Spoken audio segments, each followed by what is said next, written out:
Location, location, location. Those are the three most important things in real estate, right? I would agree with that. However, having a problematic tenant in a property can make you wish you did not own that property. What do I mean with problematic tenants? Well, maybe they pay their rent late consistently and always have an excuse for that. Uh, Maybe they're always complaining about the property condition. Um, just constantly reporting repairs that are needed that maybe are a little bit excessive. Uh, Maybe it's a tenant who doesn't keep up their yard and you keep getting violations from the HOA. Um, Maybe it's a tenant who gets upset with you because they just aren't happy with the repairs that have been done and they decide to call code enforcement on you just out of pure being vindictive. Problematic tenants are just tenants who just create headaches and work for you.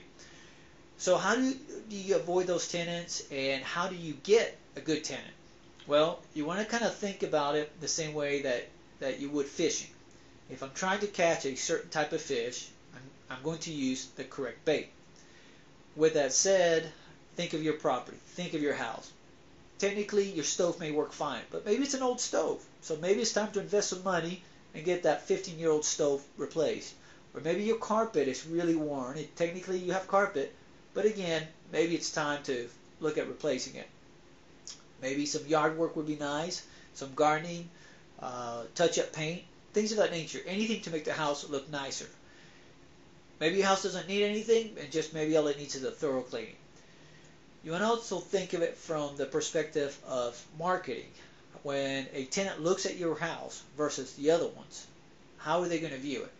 If your house is priced the same as the house down the street, but it looks better, obviously they're going to pick your house.